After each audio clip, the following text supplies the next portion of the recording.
Eu entrei, acompanhei eles em algumas cirurgias fora da residência. Uhum. Falei, eu quero isso para mim. Né? É isso que conecta, é isso que gera vínculo, é isso que traz segurança para o paciente. Teve um professor de dermato que falou assim para mim, cara, se seu pai não tem condições de pagar a sua faculdade, sai, vai embora, não tem que ficar aqui.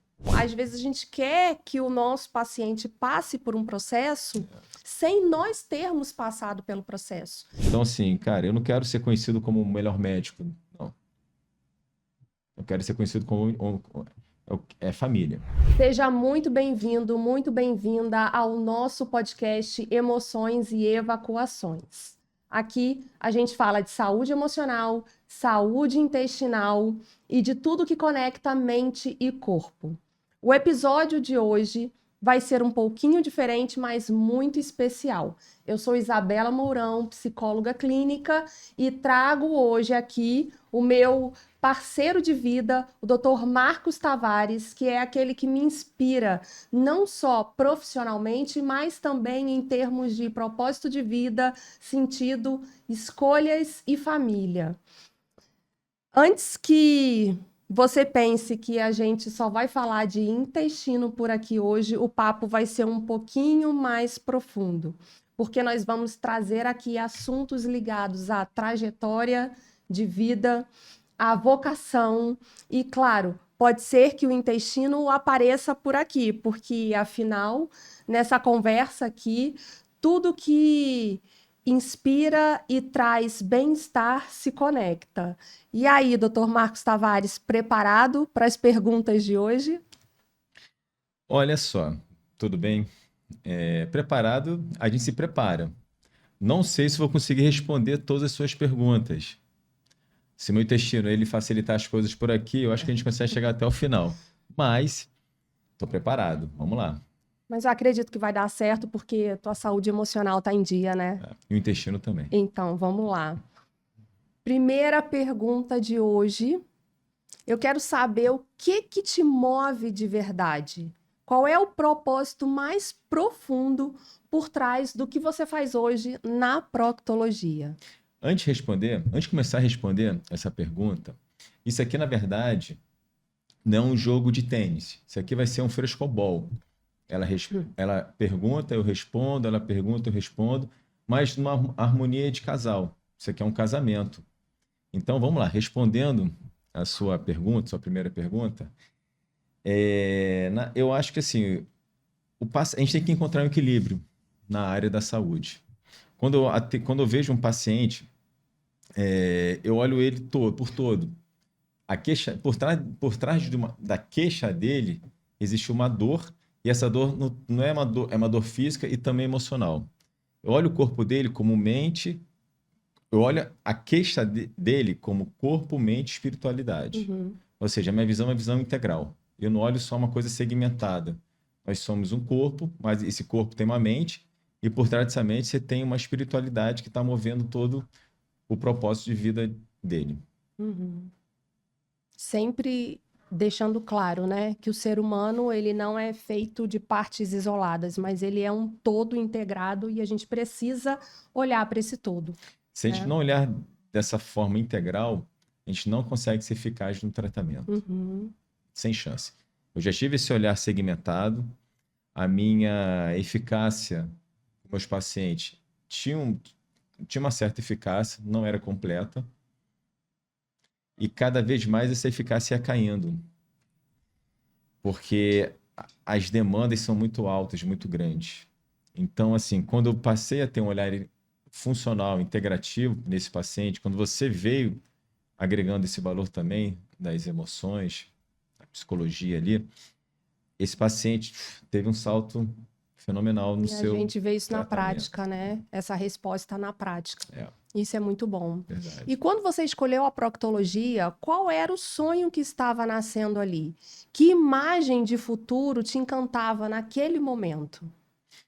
Então, na verdade, eu ia ser clínico. Quando eu entrei na faculdade, eu queria ser gastro e endócrino, que eu gostava muito da fisiologia.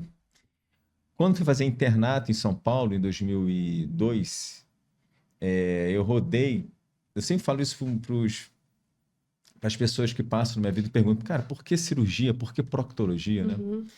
Então, a gente volta um pouquinho a fita e volta lá 23 anos atrás, em 2002, quando eu rodei, fui morar em São Paulo, fiz internato no Hospital de Servidores do Estado, lá em São Paulo, e eu rodei na clínica médica. Na clínica, os residentes chegavam lá por volta de 8h30, 9 horas, tranquilos, ia embora depois do almoço, a enfermaria já tinha passado visita, discutido os pacientes, mas faltava alguma coisa neles, um brilho neles.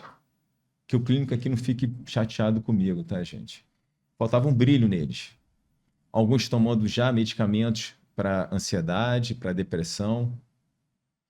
E era bem tranquilo o clima ali. Apesar de ser um clima tranquilo no sentido de trabalho, tá? Quando caí na cirurgia, no rodízio da cirurgia, porque eu fiquei 9 semanas na clínica médica e fui depois passar 9 semanas na cirurgia. Eu chegava no hospital 5 horas da manhã, já tomando esporro do R1, do R2. O R2 dava esporro no R1 e o R1 me dava esporro, eu sem saber que estava tomando esporro, mas já funcionava assim. Um ritmo acelerado, o dia inteiro trabalhando, tinha que estar 8 horas no centro cirúrgico, depois tendo passado visita na enfermaria e tal, acompanhado com o R1. E entrava na cirurgia, já chegava no centro cirúrgico também, sendo cobrado e tal, e aquela loucura. E ia embora 5, 6, às vezes 9, às vezes 10 horas. Falei, caramba, que energia boa aqui, que legal. E assim, conversando com os acompanhantes, com os pacientes, falei, cara, eu quero isso para mim. E as pessoas chegavam, os residentes da cirurgia chegavam ali felizes. Chegavam e saíam felizes, exaustos, mas chegavam felizes. Falei, cara, eu quero isso para mim. E a cirurgia, eu fiquei encantado com a cirurgia. Falei, caramba, eu quero a cirurgia. E ali eu decidi fazer cirurgia geral. Cheguei, quando a cada 2 meses eu voltava para casa, voltava de São Paulo para o Rio, e eu conversei com meus pais. Falei, pai, mãe, eu quero fazer cirurgia. Mas meu filho, falei, vou fazer cirurgia. E faltava pouco tempo para fazer a inscrição da residência, né, das provas de residência e tal, mas deu tudo certo. Fiz a prova para cirurgia e passei para cirurgia geral. E aí começou a minha trajetória na cirurgia. Uhum. Aí estava a sua vocação, né? Não estava na clínica, estava na cirurgia. Tava Por na isso que teu cirurgia, coração né? bateu mais forte ali naquele momento, né? Foi, verdade. Uhum. E me conta aqui, houve um momento específico, uma virada de chave, alguma emoção em uma situação que tenha te marcado, que fez você perceber que a proctologia era de fato o teu caminho? Quando eu estava acabando a cirurgia geral, eu tinha que fazer uma subespecialidade, que seria uma outra residência. Aí eu fiquei na dúvida entre proctologia e oncologia cirúrgica. Lá no Rio Inca, que é um hospital de oncologia muito forte, né? Eu tinha rodado na faculdade lá no Inca, eu fiquei também muito chocado com o hospital, com a organização do hospital, por ser um hospital público, mas bem organizado e casos complexos. E durante a minha residência em cirurgia geral, eu tive alguns chefes que eram proctologistas. E eles, caramba, eles sabiam técnicas que alguns cirurgiões não sabiam, porque é muito específico. Falei, caramba, eles eram respeitados, eles eram éticos. Falei, não é que os outros não eram, não é isso. Mas tinha uma postura um pouquinho diferente, eram mais tranquilos. Falei, caramba, eu acho que eu fiquei bem na dúvida, tanto que fiz a inscrição para as 2 provas, para proctologia e para oncologia.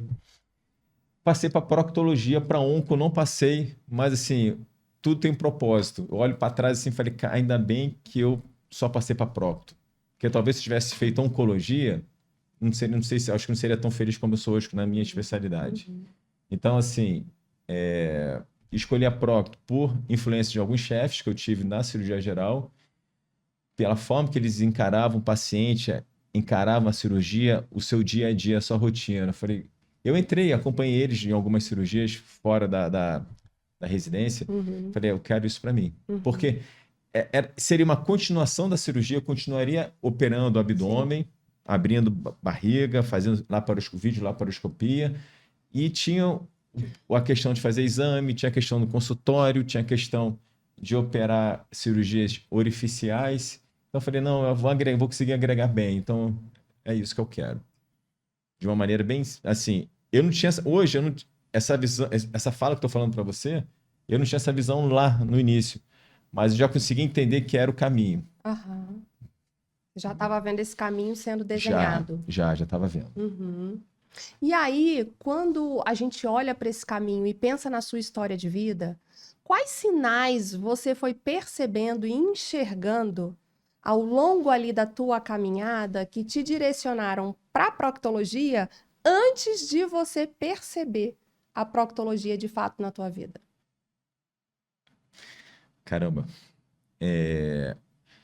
Na faculdade, eu tinha um tio, ele é falecido, que ele era cirurgião geral. Morava no interior de Minas. E uma vez fui passar minhas férias com meu primo lá em Minas, na Uhum, cidade do interior de Minas, chamada Coronel Fabriciano, Timóteo, Vale do Aço. E eu entrei na cirurgia com ele. Algumas cirurgias, ele era cirurgião geral, mas ele fazia um pouco de tudo. uhum. E ali eu vi a primeira cirurgia de hemorroida, de doença hemorroidária. Eu nunca tinha visto. Eu falei, cara, que interessante, né? Interessante. Ele operando assim, em questões de 20, 30 minutos, ele fez a cirurgia de hemorroida. Era uma doença muito grande. E o paciente saiu ali sem a doença em questões de 30 minutos. Ou seja, ele resolveu um problema do paciente. Falei, pô, ali foi a primeira cirurgia de hemorroida que eu vi. Falei, caramba, então isso ficou guardado na minha mente. E aí, quando passei na cirurgia, quando entrei na residência de cirurgia geral, eu tive um chefe que era procto, eu comentei com ele. Ali foi o que começou a me chamar. Então, começou ali na minha faculdade, uma sementinha foi plantada ali. Sim.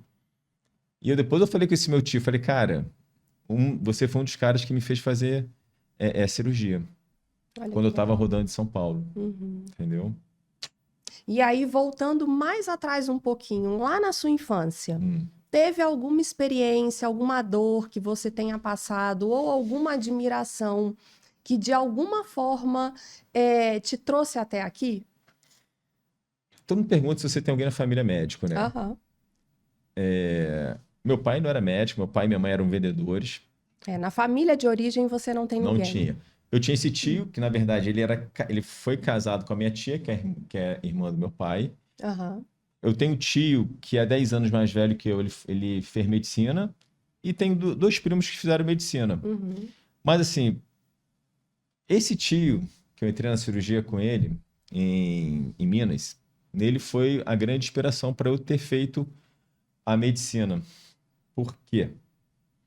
Isso aí depois a gente conversa sobre isso. Vai vir outras perguntas que eu vou colocar o porquê de eu ter escolhido medicina. Ah, Entendeu?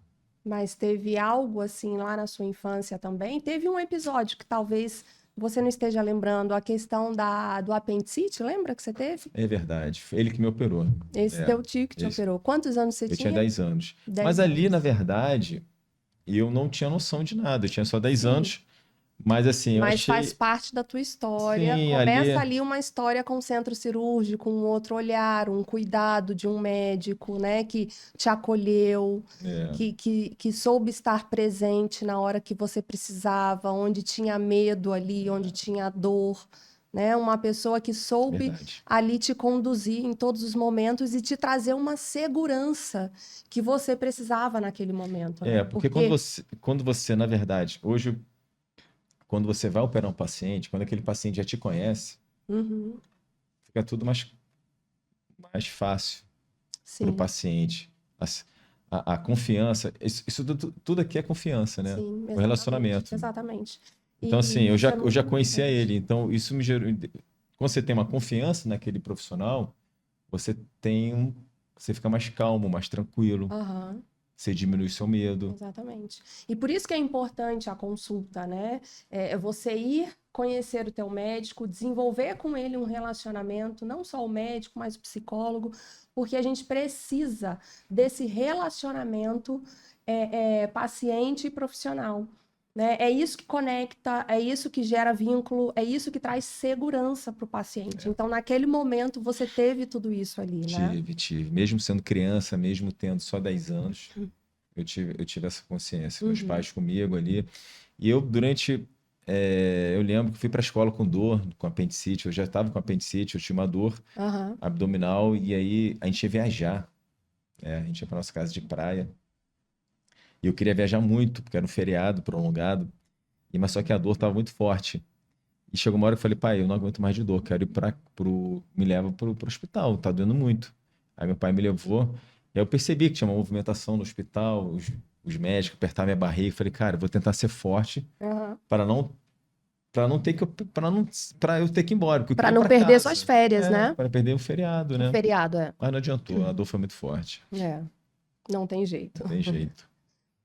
E me fala um pouco sobre uma transformação pessoal que você viveu ou que ainda está vivendo, né? Porque nós somos seres em contínua construção e que está diretamente conectada com a missão do seu negócio. Pergunta difícil, hein? É para pensar. Repete. Qual transformação pessoal você viveu ou que você está vivendo agora nesse momento, que está diretamente conectada com a missão do seu negócio? Então você precisa pensar na missão do seu negócio para conseguir responder essa pergunta. É profunda. É profunda. Tá. Eu sempre confundi missão, visão e valores. Valores nem tanto, né? A missão, qual é o seu propósito? A visão, onde você quer chegar? Uhum, Qual é o seu propósito de vida aqui, uhum, né? Valores são inegociáveis. A gente não negocia valores. Cara, meu propósito hoje, qual é o meu propósito? Cara, primeira coisa é servir a Deus. Eu tenho que amar em Deus para tudo que você amar faz. em tudo que eu faço. Tem que ver Deus em qualquer lugar eu tenho que ver que pô, Deus está aqui comigo, eu tenho que sentir a presença de Deus. Eu tendo essa consciência, eu consigo ser um bom marido, um bom pai, um bom filho, um bom irmão, um bom profissional, um bom médico, né? Então, assim, eu acho que o propósito de vida, todos nós temos que ter um propósito de vida aqui. Meu propósito de vida, quando eu olho, tenho um olhar para o paciente, no caso, o assunto aqui, vamos falar do paciente, qual é a dor? Qual é a sua dor? Qual é a dor que o paciente sente? Tá? Não é que eu vou resolver, eu quero resolver teu problema, mas de que maneira eu vou resolver teu problema, né? De forma Exatamente. humanizada, ou de Exatamente. forma grosseira, Aham. de forma estúpida. Eu posso resolver o problema do paciente de várias maneiras. Eu tenho colegas que resolvem o problema do paciente de forma estúpida, de forma grosseira. Não é legal. Então, assim, meu propósito é o quê? Resolver o problema do paciente de forma humanizada. Cara, eu tô aqui para te ajudar. Vamos caminhar junto nessa trajetória, nessa jornada? Eu acho que o meu propósito é esse. Como médico, como cirurgião, porque eu atendo paciente que nem sempre o caso dele vai ser cirurgia, tratamento. A cura, às vezes, é um medicamento, é uma orientação dietética, é um papo de 50 minutos no consultório, o cara sai de lá quase que resolvido. Aham. Então, assim, nem sempre o tratamento é cirurgia. Quando é cirurgia, maravilha, amo operar, mas também amo tratar o paciente de outra forma, ter outras abordagens. Então, o meu propósito, se eu fosse resumir, ajudar um paciente a ele ter uma cura no seu processo. Nem sempre a gente consegue ter a cura, nem sempre, mas que ele possa melhorar Melhorar a qualidade de vida. e dali ele ter ferramentas para ele cada vez que passa a ser uma pessoa melhor. Aham. E ser usado como instrumento, né? De Sim, fato, sim, para para outras levar pessoas, né? Para até essa eles. qualidade de vida, É, né? acho que seria isso. Então, esse é um processo de transformação que vem acontecendo diariamente também na sua vida, na minha também, na nossa família, né? Esse processo de transformação que Deus vem fazendo, né? Com todos nós. Sim, até porque, na verdade, eu sou médico, eu estudo o tempo todo. Tu me conhece. Aham, claro. Então, Só 20 anos. na verdade, o estudo que eu faço é para poder passar para o paciente a melhor forma dele resolver o problema dele. Exatamente. Posso pegar o que eu sei, passar para colegas? Posso também. Com certeza, né? Com certeza. Através de mentorias, Conhecimento através... multiplica, Com exatamente. certeza. Agora, mas assim, o paciente, ele tem que saber que existe uma excelência no tratamento. A gente não pode oferecer o mínimo para ele, o básico, entendeu? Esse paciente tem direito a ter a excelência. Uhum, Isso eu tento levar para ele, uhum. entendeu?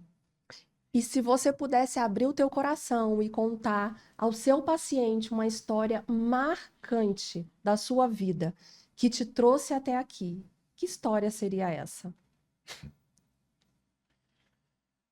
Ah, cara, assim, a faculdade de medicina foram 6 anos de faculdade, né? Então, assim, cara, você olha assim, um médico formado hoje, cara, todos nós temos uma história, né? Eu tenho a minha história, você tem a sua, quem está nos assistindo tem a sua história, Cada um tem a sua. cada um tem a sua, né? Então, assim, você vê a gente às vezes, caramba, olha só, o cara tá bem, né? Não sabe o que que a gente já passou, o que que a gente Exatamente. passa, né? Eu tenho alguns fatos marcantes na faculdade. Na verdade, eu entrei na faculdade com 18 anos, 97. Meu pai, um salário mais ou menos, bancou pagar minha faculdade. Falei, pai, não precisa, deixa eu tentar mais um ano. Eu estava no terceiro ano do segundo grau. Tentar mais um ano e tal. Poxa, eu era muito novo. Falei, quase eu passei para a pública, vamos lá, deixa eu tentar de novo. Bom, no que eu quero te ver formado logo e tinha muito medo de morrer e não me ver formado. Aham. Ele não tinha feito faculdade, nem minha mãe tinha feito faculdade, então eu seria o primeiro filho, primeira pessoa ali na minha família de origem a ter um ensino Superior. superior. Durante a faculdade, ao longo desses 6 anos, meu pai ficou desempregado várias vezes. Só para vocês terem noção, no ano que eu entrei na faculdade, ele ficou desempregado 5 vezes. Ou seja, a cada 2 meses ele era desempregado, ficava desempregado. E assim, a faculdade, cara, não quer saber, né? Quer saber, é só, por exemplo, tem um fato marcante aqui. Dois fatos, vou te contar os dois fatos marcantes aqui. O primeiro fato é que toda vez que eu começava o ano, você tinha um nome, você tinha uma lista de chamada. Quem não estava em dia com a faculdade, o teu nome não estava na lista de chamada. E aí, isso acontecia sempre, sempre. O meu nome nunca estava na lista de chamada quando começava o ano. E eu esperava o professor fazer a chamada no final, óbvio que meu nome estava lá, e aí eu esperava os alunos saírem, eu ia lá falar com o professor de forma bem tímida, né? E aí fala, professor, eu sou o Marcos, me apresentava, eu assisti sua aula toda aqui, e meu nome não está aí na lista, porque meu pai não pagou a faculdade ainda, está em débito, tá devendo tantos meses e tal. Não, Marcos, tudo bem, tranquilo. Eu vi que você estava aqui, assina aqui para mim e tal. Mas, assim, dentro de 3, 4 semanas resolvi o problema. Então era sempre assim, todo início de semestre era assim, todo. Só que teve um professor de dermato que falou assim para mim, cara, se seu pai não tem condições de pagar a sua faculdade, sai, vai embora, não tem que ficar aqui. Tem que ir embora, cara, vai fazer outra coisa, fazer outro curso. Mas medicina, você não tem que ser médico. Cara, você é menino, né? 19 anos, 20, você abaixa a cabeça e vai embora, né? Eu falei, tá bom, professor. Desculpa. Ainda você pede desculpa ainda, você acha que tá errado, né? Então, esse é o primeiro fato que me marcou bastante. Uhum. E aí você não entende por que que aquilo tá acontecendo com você, né? Aham. Você vai entender agora, lá na frente. Aham. E outro fato marcante é que me formei também sem estar com a faculdade paga. Não pude colar grau com meus amigos, colei grau sozinho com a diretora lá, né? Pé da vida. Eu falei, poxa vida, caramba. Porque ela não queria me fornecer meu diploma. Então, sem o diploma, eu não conseguia fazer a inscrição da residência. Já tinha até passado na prova de residência, que é uma prova super difícil. Passei no melhor hospital do Rio de Aham. Janeiro para cirurgia geral, para residência. Falei, caraca, consegui tal. E a diretora não queria me dar o diploma. E sem isso não tem como quitar a dívida, né? Trabalhar para quitar, né? Me formei devendo 6 meses, mas consegui. Escrevi para ela na época, escrevi uma carta dizendo que eu me responsabilizava pelo pagamento da dívida. E foi isso. Então, dividimos em 10 vezes, uma dívida de 6 meses da faculdade. Eu paguei, comecei a pagar depois que entrei na residência. Então, me deu tudo certo. E tô aí. Uhum. E é interessante porque a nossa história vai forjando a pessoa que nós somos, não é? É, Então, é, o Marcos, para quem não conhece, é uma pessoa muito resiliente. Ele precisou aprender a desenvolver essa resiliência, né? Os seus pais, você sabe, eles fizeram tudo que estava ao alcance deles, com certeza. né? Com certeza, isso já foi muito tratado em terapia, não é? E você conseguiu, extrair o melhor de toda essa história, não é mesmo? É, Aqui a gente fala também de questões como que perdão, não é? De tudo que foi vivido, que às vezes no momento em que acontece o filho não entende muito bem as razões por trás daquilo, né? Mas depois que a gente se torna pai e mãe, principalmente, a gente olha para trás e fala: caramba, eles fizeram muito mais do que aquilo que eles talvez até teriam condições de fazer naquele Não, momento. meu pai, se eu fosse assim, com certeza, ele fez muito mais do que ele tinha condições, com certeza. Exatamente, a gente Se eu sabe. pegasse 10 pais com a renda dele, cara, talvez só mais um É. faria o Eles que ele foram muito fez. batalhadores, É, né? então, Tanto seu pai assim, quanto sua mãe. então só tenho que agradecer. É verdade. E qual foi o dia mais emocionante que você já viveu na clínica? Agora vamos trazer um pouquinho para a realidade atual. O que te tocou profundamente no seu coração nesses dias emocionantes? Assim, se você pudesse pensar um dia, teve algum caso de algum paciente que mexeu com você? Na clínica que você fala assim, houve alguns No momentos. consultório, No né? consultório, tá. Eu acho que é quando o paciente ele chora de emoção por estar agradecido pelo que você fez por ele. Aham. Acho que o reconhecimento Gratificante, né? porque assim, hoje em dia as pessoas elas não têm o hábito mais de agradecer. Tá tudo meio que automático. E o olho no olho também, né? Eu vejo muitos pacientes que relatam isso, que o profissional não olha mais no olho do paciente. Então ele chega ali, ele continua perdido, porque ele não sabe nem como agir naquela consulta, Eu acho porque que ele não encontra esse olhar, ele não encontra essa conexão. acho que a emoção, você vê no olhar do paciente a emoção, o brilho que ele tem no olhar, falando, caraca, obrigado. Obrigado, doutor, por ter me ajudado. Acho que isso já basta, já é muito bom. Aham. E existe algum caso específico de algum paciente que te fez lembrar o porquê de você ter escolhido esse caminho? Ah, cara, eu tenho muitas histórias, né? Aham, são muitos anos, né? Eu tenho muita história, assim, cara, assim, de tempos em tempos vem uma história que te toca, né? Aham. Entendeu? Tanto na residência, quando eu já trabalhei no bombeiro, já fui capitão do bombeiro lá no Rio. Então são histórias muito tristes, muito você salva a vida do paciente. Aham. Aqui na clínica, no consultório, no centro cirúrgico, tem muita história. Então Uhum. assim, é muita coisa. Uhum. Pegar uma só seria difícil, né?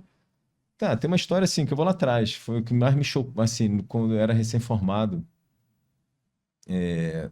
duas histórias no hospital lá no Rio, que eu trabalhava como residente, Hospital Federal de Bom Sucesso. Eu estava fazendo um ambulatório, fazendo ambulatório toda sexta-feira à tarde. E aí, esse ambulatório chegavam todos os pacientes, era de pós-operatório, todos os pacientes que eu operava na emergência e na enfermaria, eles iam lá para eu poder avaliá-los, retirar pontos, ver como é que eles ficaram, né? Ficavam. E tinha um paciente que ele era viciado, usava cocaína. Só que um cara, a gente se identificou muito bem. Ele tinha muita segurança em mim. Cara, Aham. eu tinha 24, eu era um menino, eu tinha 24 anos, recém-formado. Só que ele morava ali só para vocês terem uma noção, o Hospital Federal de Bom Sucesso, ele fica na Avenida Brasil, entre o Complexo da Maré e o do Alemão, Uhum. tá? Então, assim, a gente fala que é faixa de gás ali. Se isso em 2003 já era perigoso, imagina agora, Imagina. muito pior. Então, assim, então a gente atendia toda essa população ao redor do hospital. A gente sabia, né? E esse paciente, às vezes ele sumia. e voltava mal, voltava com recaídas, né, de vício, tal, da droga, né? E aí eu ia fazer sexta-feira à tarde esse ambulatório, e era mais pro final da tarde, assim, volta de 5, 6 horas da tarde, acabando, ele era um dos últimos. E eu tinha ganho de outro paciente 2 frangos de padaria. Eu deixei, porra, aquele cheiro é maravilhoso, deixei no canto aqui. E ele entrou assim, você via que ele tava, cara, ele morava em comunidade, né? E eu tinha operado eu tinha feito uma laparotomia, ele chegou um trauma Grande. grande, lesão de fígado, de baço, intestino. Então ele chegou com um corte muito grande, tá? E perdeu mais de 20 quilos. Então ele estava se recuperando e tal. E aí ele chegou assim, começando a conversar. Cara, ele bateu o olho no frango, falou: doutor, eu quero esse frango, eu não tô sem comer o dia inteiro. Falei: cara, é todo seu. E ele começou a comer o frango ali na minha frente, com a mão mesmo, tal. Falei: cara, fica. Pode levar os 2 frangos. Então isso é um choque de realidade muito grande, né, cara? São histórias que vão marcando, Vão marcando modificando quem nós somos, e você vai vendo, nosso olhar. caramba, a gente vive numa bolha, né? Apesar eu nunca fui rico, Exato. meus pais, eu era classe média. Eu fiquei, assim, meu pai, na época, pô, de escola, meu pai não tinha carro, a gente não tinha carro. Entendeu? Meu pai ficou 4 anos. Na época que eu tinha, entre meus 11 até os 15, 16 anos, meu pai não tinha carro. No auge da minha adolescência, que eu saía, meus amigos, os pais iam levar os amigos da festa e buscar, meus pais não faziam isso porque eu não tinha carro. Então eu nunca fui, né? Mas tá tudo bem. Na época você tem vergonha, né? Besteira, né? Mas... E aí eu pensando assim, cara, a gente vive numa bolha, a gente é uma minoria, né? Então ninguém olha para esse lado da população, ninguém vê isso, né? O que está acontecendo? Isso é muito bizarro. Isso me chocou muito na época. Eu falei, caramba, porque eu saí de Niterói, fui trabalhar no Rio, no Hospital de Bom Sucesso, outra coisa, outro mundo, outra realidade. Mas, assim, ali começa a sua essência, né? Você começa a melhorar como pessoa, né? Exatamente. Falei, cara, você começa a ter empatia pelo próximo, Exatamente. pelo mais pobre. Você começa a ter empatia pelas pessoas que são diferentes, que têm uma vida diferente da sua, né? E que necessitam desse olhar. Desse cuidado, né? Desse cuidado. E minha avó, uma vez, minha avó, mãe da minha mãe, foi uma coisa que eu não esqueço. Isso aí, todo dia, aqui, ó, na minha cabeça. Eu falava assim, meu neto, eu era o neto mais velho dela.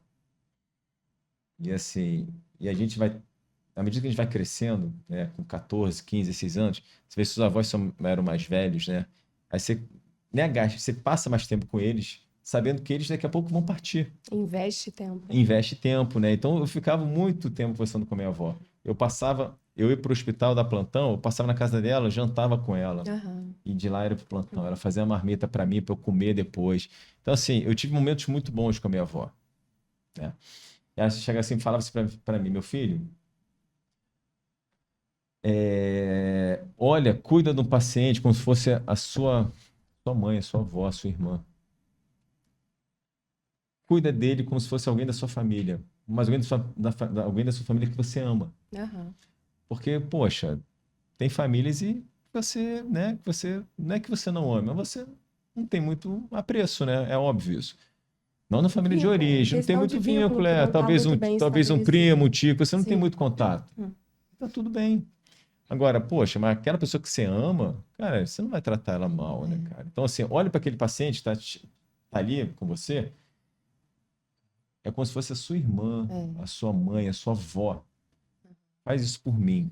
Cara, e você ter esse olhar e entender que aquele paciente tem alguém em casa esperando por ele que ama ele e que quer que ele volte bem, né, com a sua situação resolvida ou com um desfecho ali mais com norte. favorável, com norte, norte. Exatamente. Esse paciente tem que falar para ele, cara, o caminho é esse aqui, ó.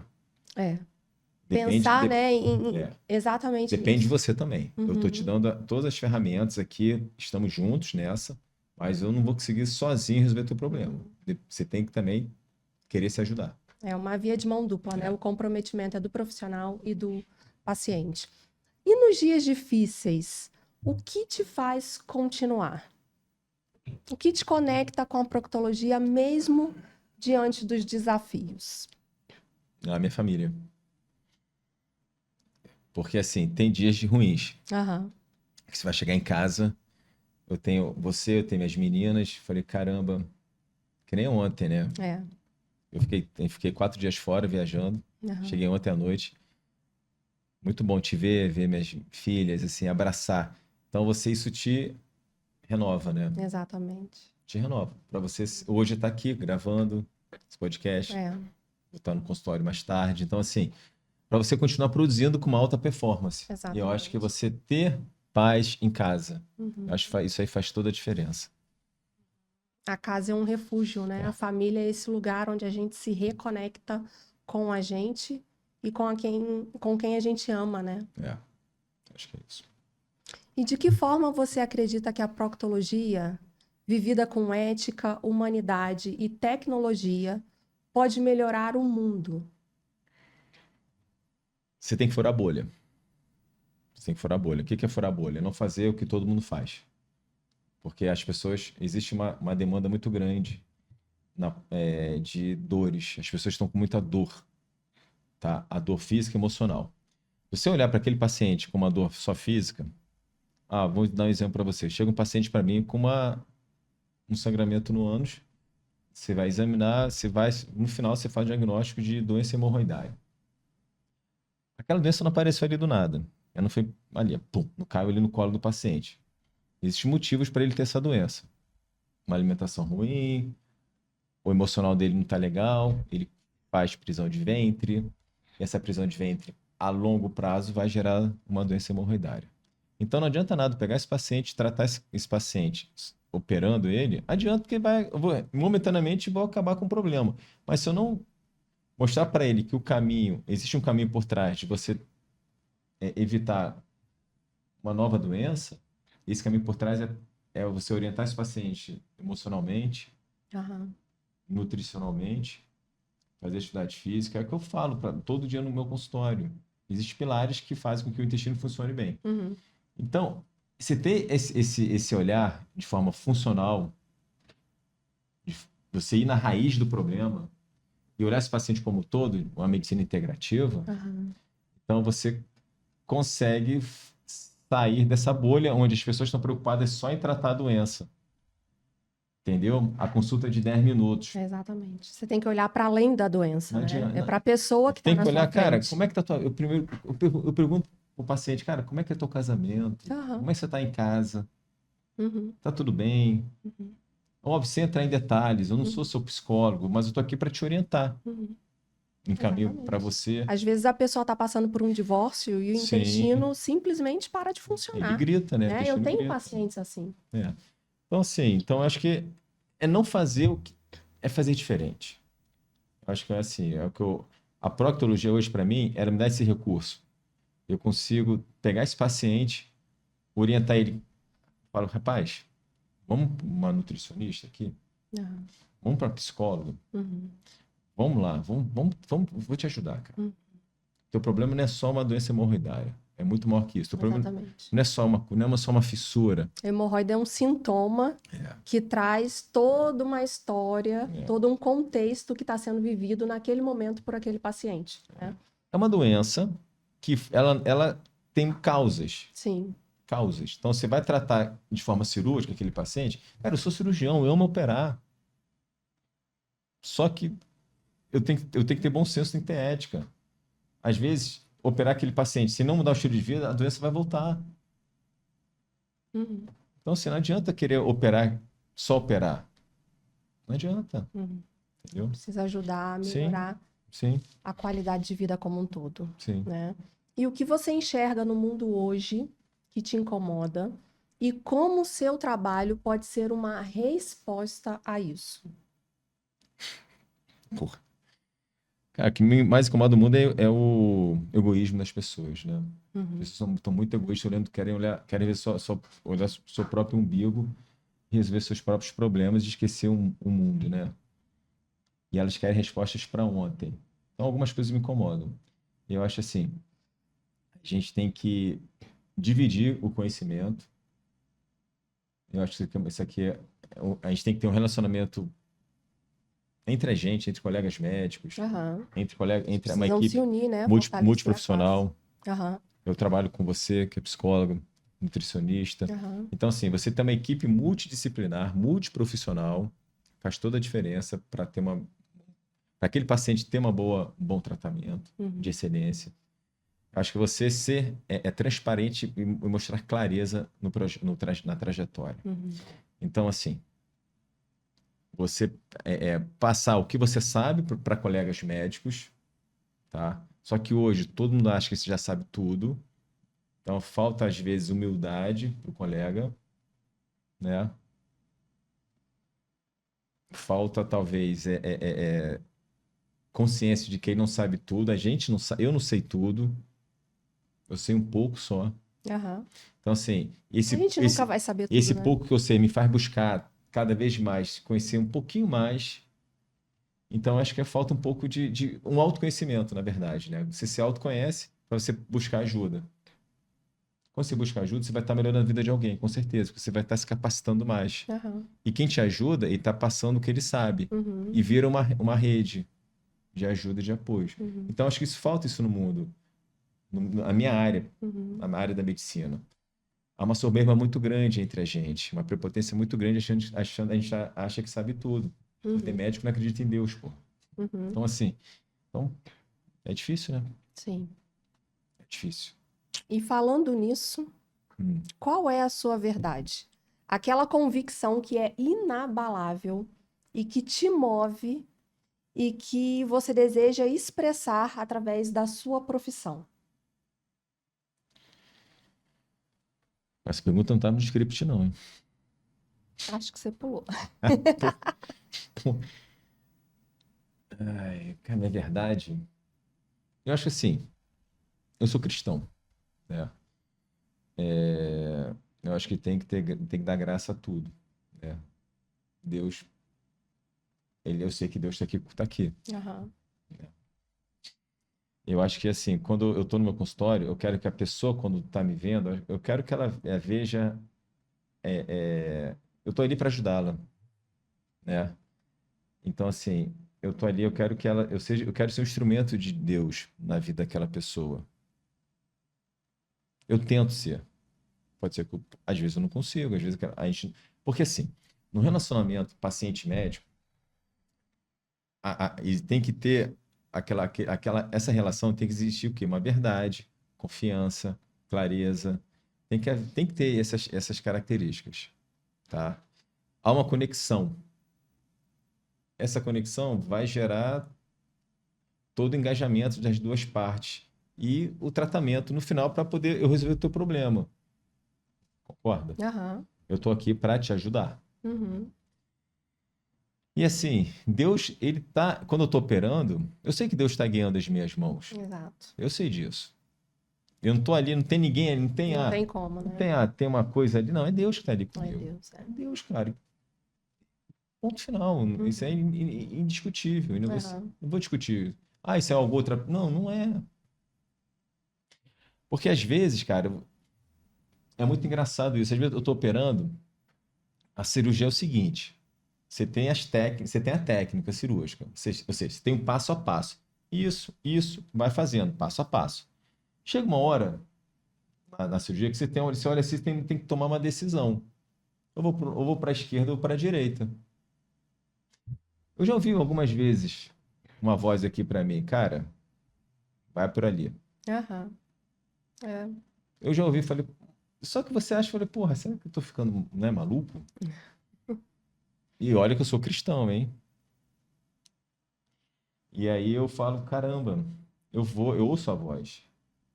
E aí você tem certeza de que é Deus te orientando. Eu tenho certeza que é Deus, que foi É a melhor claro. escolha que eu tomei, a melhor decisão que eu tomei. Uhum. Deu tudo, foi aquele caminho que eu fui, abriu todo Aham. o cenário ali, para eu poder operar, terminar a cirurgia de forma bem tranquila. Entendeu? Bom demais. E agora me fala o seguinte: se uma criança de 5 anos te perguntasse o que você faz, como é que você explicaria de uma forma bem simples? A gente passa por isso, né? Nossa filha de 3 anos. Falar, papai cuida das pessoas, né? Ah, papai, mas você faz o que das pessoas? Que mamãe cuida da cabeça, né? Ah, papai cuida da barriguinha das pessoas e papai também cuida do bumbum das pessoas para que ela possa fazer um cocô melhor. Eu acho que é de forma assim bem lúdica, Mais né? bonito e mais saudável, Eu né? falei, papai quer que aquela pessoa faça um cocô melhor. Isso. Com tranquilidade. E ela me chama, e aqui, papai, meu cocô tá bonito? Eu falei, tá bonito, seu cocô tá bonito. 3 anos. Ah, pois é. Tinha que ter trazido as pelúcias, né, de cocô. Tá no consultório. Quase que eu trouxe. Mas lá em casa são duas, né? Uma de 12 e outra de 2 anos e 10, quase 3 aninhos. E que são literalmente filhas de proctologista, né? Que já estão nesse ambiente e para elas é super normal e natural conversar sobre isso. E no episódio anterior, eu acho que a gente falou um pouquinho, né, sobre as nossas histórias de vida também. E eu vim de uma família que era completamente o oposto disso, né? A gente não podia conversar sobre isso. Então, eu tive que aprender a desenvolver outro estilo de vida, né? E hoje isso para mim é motivo de graça. Eu rio demais com as meninas porque é muito natural, né? E tem que ser natural. A gente precisa realmente desmistificar e naturalizar toda essa história, porque é fisiológico, né? E se a gente não evacua de uma forma que nos traz qualidade e satisfação, isso gera uma série de problemas, né? Não só físicos, como emocionais também, né? Se a pessoa está enfesada, né, ela fica mal-humorada. Tudo isso tem relação, o humor, né? Ele está completamente ligado à forma como também a gente evacua. Então, isso na nossa casa é bem Desse jeito. naturalizado e desmistificado. Bom, vamos seguir então, falando um pouquinho agora sobre a clínica. Lá.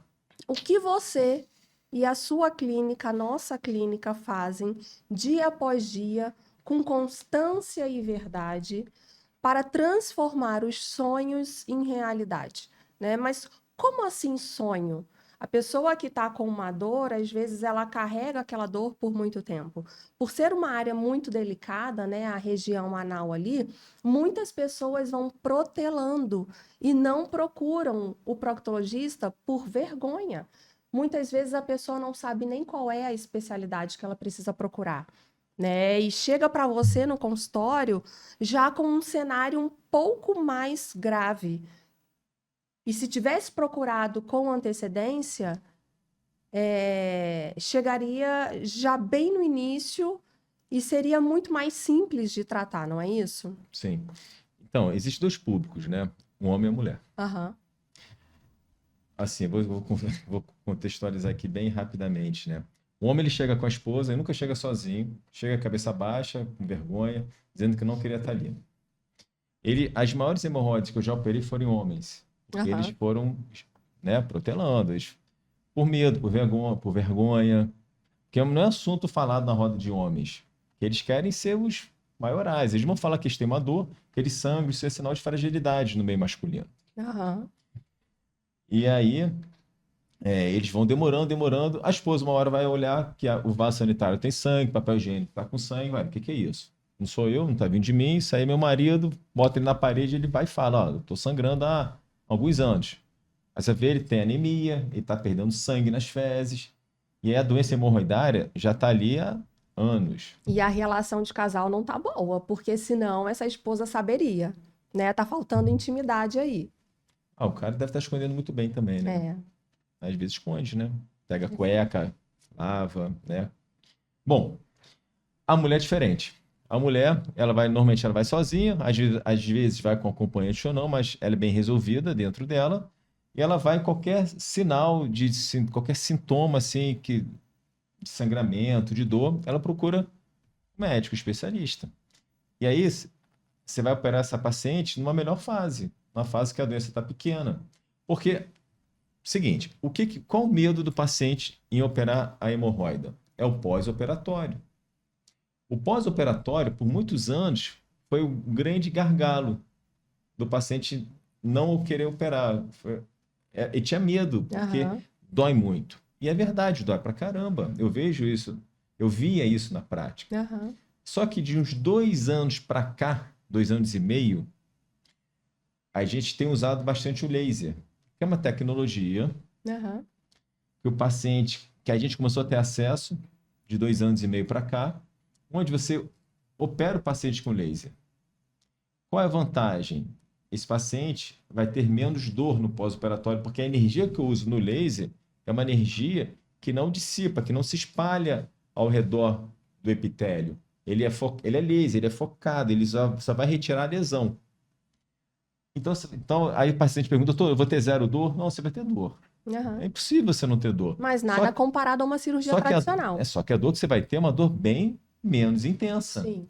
E vai durar menos. Aham. Então você vai estar ganhando duas coisas aqui. Você vai estar ganhando a precocidade, você vai ter menos, a sua dor vai durar menos tempo no pós e menos intensa. Cara, por exemplo, vou te dar um exemplo, números. Quando o paciente opera de forma convencional, tradicional, são 2 semanas ali sofrendo, chorando, sabe? Falando, cara, doutor, a pior dor do Com mundo, medo de evacuar, com medo, porque... aí piora tal. Aham. 2 a 3 semanas. No laser é 1 semana. Aham.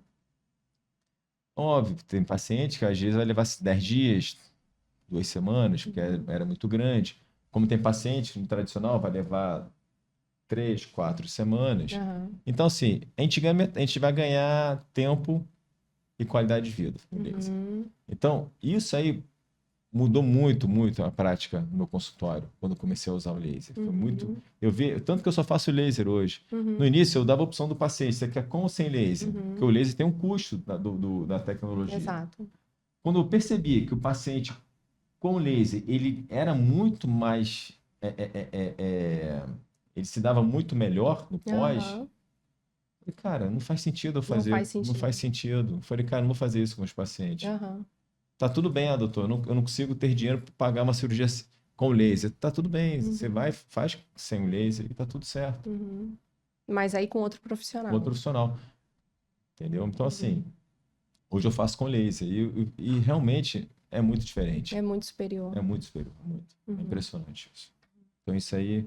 E é importante, né, esse posicionamento do médico, porque mostra para o paciente, de fato, aquilo que ele acredita que é o melhor.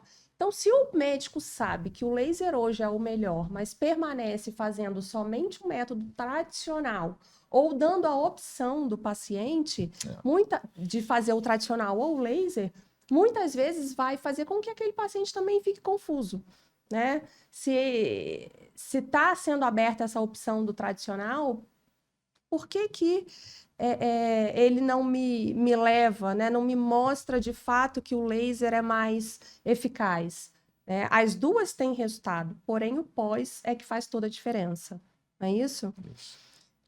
E existe algo que você guarda só para si, mas que se fosse compartilhado com seus pacientes, faria toda a diferença na relação de confiança? Eu guardo só para mim. Eu acho que, cara, se ele seguisse a risca os pilares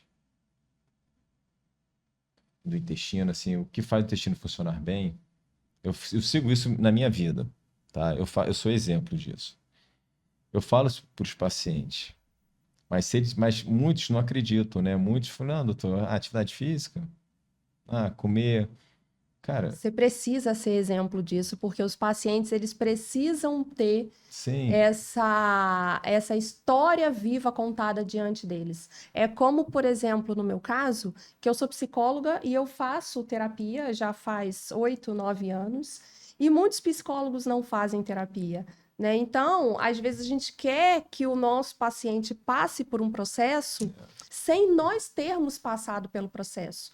Então, isso muitas vezes se torna algo conflitante dentro de nós, inclusive, porque a gente não consegue transmitir a verdade daquilo que a gente vive, né? Daquilo que a gente acredita.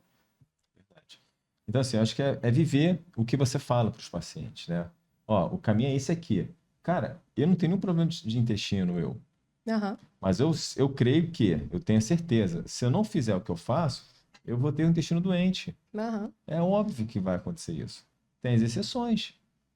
Mas assim, é se alimentar bem, praticar atividade física, gerenciar suas emoções, dormir bem e você ter um propósito de vida. Esses 5 fatores fazem com que você seja uma pessoa melhor, inspire outras pessoas Uhum. e ajude outras pessoas. Porque é o seguinte, o problema, assim, o nosso intestino, ele é o que ele é? Ele é o que recebe tudo que nós comemos, tá? É o que faz, e o que nós comemos rapidamente vai para o nosso cérebro. Aham. Vai gerar emoções, vai gerar sentimentos, tá? Então, se você começar a comer besteira, você vai ficar doente. Hipócrates falava que a morte começa no intestino. Uhum. Meu amigo Cristiano, ele fala, se a morte começa, a saúde, por que que não pode começar no intestino também? Uhum. Exatamente. Então, assim, então, eu acho que, cara, cada vez mais o intestino ele está sendo mais, né, propagado, falado. Hoje é o segundo cérebro. Mas por que que o intestino é o segundo cérebro? Porque ele tem mais neurônio e só perde para o cérebro em relação às células dos neurônios. Ele tem mais neurônio que a medula espinhal. Ele produz, é o maior órgão endócrino no mundo. É a maior superfície de absorção, a maior superfície de contato com o meio ambiente é o intestino, mais que a pele. Aham. Então, sim, o intestino hoje, agora ele está ganhando um destaque. Porque antigamente era um órgão de excreção, Uhum. digestão, absorção e excreção. É o órgão que faz o cocô. Ponto. Ponto. Hoje é um órgão que vai gerenciar suas emoções, que vai levar o acesso ao nervo vago, Uhum. Extremamente importante. vai produzir serotonina para ajudar, não aqui na cabeça. A serotonina que o intestino produz não vai para o cérebro, ela fica no intestino. Aham. Mas o precursor da serotonina, que é triptofano, ele sim vai para o cérebro. E aí vai ser o neurotransmissor. Então, o intestino tem várias funções. É o órgão que mais produz anticorpos, que são as nossas células de defesa. Então, assim, e cada vez mais a gente vai descobrindo características do intestino. E a gente sabe hoje muito pouco, porque essas novidades, elas são de 15 anos para cá. Então, quando eu estava na faculdade, não existia isso. Não se falava sobre isso. Entendeu? Então, eu acho que a gente tem que ter essa consciência. Uhum. Exatamente. E levar essa informação, né, para que cada vez mais fique difundido a forma como o intestino funciona e o porquê nós precisamos tratá-lo tão bem, né, cuidando dos pilares, como o Dr. Marcos já trouxe aqui. Qual é o verdadeiro impacto que a sua clínica gera na vida das pessoas e como elas saem diferentes de como chegaram lá? Assim, eu vejo muito pelo que minha secretária fala, quando os pacientes saem da minha sala, né? Porque eles saem ali do meu consultório, da minha sala, eles saem da minha sala ali, pô, doutor, obrigado, foi muito boa a consulta. Mas eles não falam, eles chegam e falam, terminam de falar para a secretária que está na recepção. Aham. Pô, nunca vi um médico falar tão bem, me explicar tão claro. Então, assim, eu acho que é trazer clareza Uhum. para o problema do paciente. Uhum. É você descomplicar uma coisa que estava complicada, é você tornar a coisa simples. Uhum. Eu acho que esse é o meu principal objetivo na consulta. Uhum. É mostrar para ele, cara, é o seguinte, a gente tá com as peças aqui na mesa. Isso aqui é um quebra-cabeça. Vamos montar esse quebra-cabeça? Vamos. Eu preciso de alguns exames, enquanto isso, vamos tratar. Então, você falar olhando, primeira coisa, olhar no olho do paciente e falar para ele o que você está pensando, de uma maneira simples.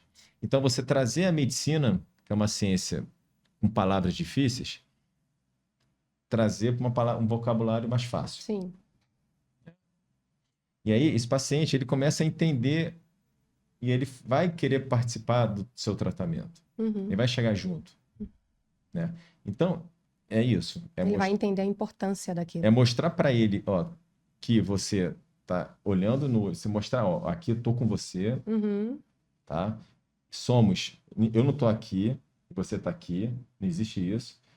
A gente está na mesma linha aqui, Uhum. cada um respeitando o outro, Uhum. né? Não é porque eu sou médico, você é juiz, você é promotor, você é lixeiro, você é porteiro, somos iguais aqui. Uhum. Um ajudando o outro no sucesso, né? Isso aqui, eu tô aqui para te ajudar. Uhum. Então tá, vamos lá. O tratamento, vamos fazer isso aqui agora? Vamos.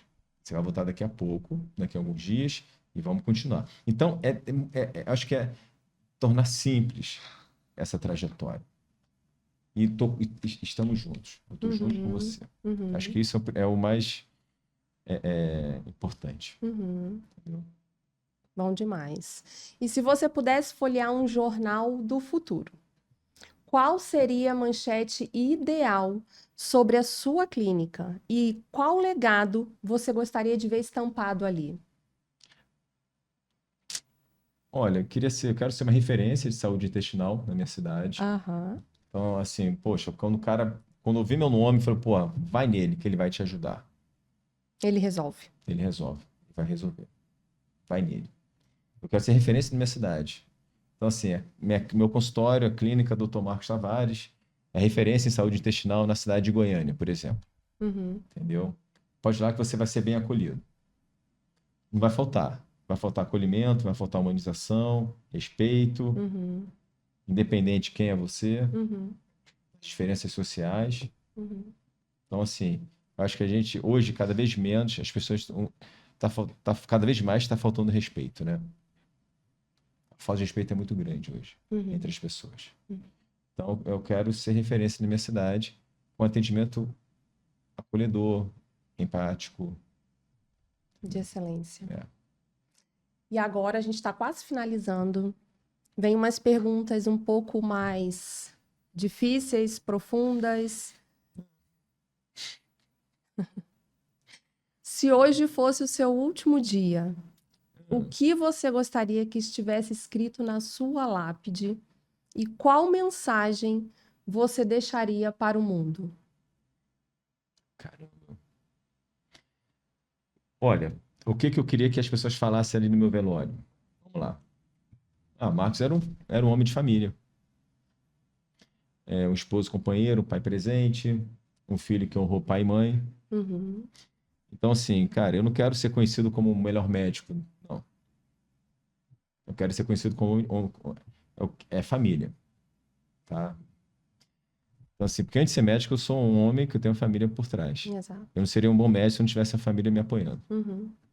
Então, é fato. Então, e com certeza quem vai estar no velório vai ser você, se Deus quiser. E minhas filhas, né? E minha família, cara. Então, assim, e na minha lápide, eu queria que tivesse escrito Timóteo 4, versículo 7 e 8. Combati o bom combate, terminei a corrida e guardei a fé. Eu acho que seria essa que eu queria que tivesse na minha lápide. Uhum. Entendeu? É forte, né? É forte. E você combate o combate todos os dias. É um homem de muita fibra, de muita garra. Sempre te falei isso, né? Muito batalhador e eu admiro demais. Acho que você passou no teste hoje das perguntas e a gente vai finalizando por aqui. Ai. Alguma coisa a mais a dizer depois dessa sabatina? Como é que foi para você? Uma sessão de terapia, né? Basicamente. Assim, Abriu o coração, né? é quase uma sessão de terapia. É. A gente mostrar, se tornar mais assim, mostrar para as pessoas quem realmente a gente é, né? Porque Aham. e saber que eu não sou um personagem, eu sou o que eu sou, você é o que é. A Exatamente. gente E isso é libertador. isso é libertador, a gente não é um personagem, eu sou isso. É. O que vocês estão me vendo aqui sou eu, o que vocês me veem no consultório sou eu. Então, assim, eu sou assim em casa, às vezes em casa eu brinco mais um pouco, não posso brincar no consultório, Mas essa é a gente, né? Exatamente. Mas foi bom, foi legal esse bate-papo, né? Esse frescobol, né? Em É, alguns momentos eu percebi que você quis jogar tênis comigo, não, de jeito nenhum. mas Porque perguntas tênis um ganha e difíceis. outro perde. Aqui os dois precisam ganhar. Numa relação de casal é assim, né? Eu trago isso muito no consultório para os pacientes também. Os casais precisam jogar frescobol. Essa bola não pode cair. Para essa bola não cair, os dois precisam trabalhar juntos, precisam ser parceiros na É, vida, não é? é isso mesmo. E para finalizar, então, a gente vai pedir para vocês que, se gostarem do conteúdo, divulguem, nos ajudem. Acessem o nosso Instagram também. A gente vai deixar o link aqui embaixo, tá? Na legenda. E mais o quê? Bom, e se você está passando por algum problema em casa, parte emocional, melhor psicóloga do mundo aqui. Se você tem dores, essas dores, elas são físicas, além de emocionais, são dores físicas, estão relacionadas ao abdômen, ao intestino, algum medo que você tenha. Porque as pessoas hoje elas vão no meu consultório, algumas elas vão porque tem medo de ter câncer. O medo é que move elas para o consultório. E a gente sabe que, na maioria das vezes, esses sintomas eles não estão relacionados ao câncer. São sintomas de doenças benignas, como doença orificial, como hemorroida, fissura, fístula, cisto pilonidal, doença diverticular, que teria a diverticulite como uma complicação.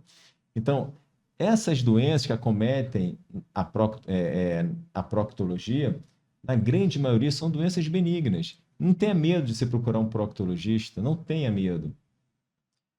Porque o medo só faz você, às vezes, retardar um diagnóstico, porque se for um câncer, que seria uma das piores notícias, né, que a gente dá para o paciente, mas se você faz o diagnóstico de forma precoce, esse paciente ele tem uma cura muito alta, muito grande, dependendo quase de 100%. Eu tenho paciente que eu operei câncer, há muito tempo atrás está tudo bem, porque foi descoberto de forma assim, através de um Isso. exame preventivo, ou porque o pai teve, ele tinha uma consciência, aí ele procurou, a gente fez o exame, detectou o início do câncer. Então, eu tenho pacientes que eles falam para mim, doutor, eu não quero fazer colônia porque eu tenho medo de descobrir alguma coisa ali. Cara, mas se você descobrir, se estiver na fase inicial, Melhor dos tá a mundos. melhor coisa. Aham. Então, não tenha medo, assim, de você procurar um especialista, procurar um proctologista. Eu estou aqui para te ajudar, e vamos juntos nessa jornada. É isso. Até o próximo episódio e obrigada por terem ficado com a gente aqui até o fim.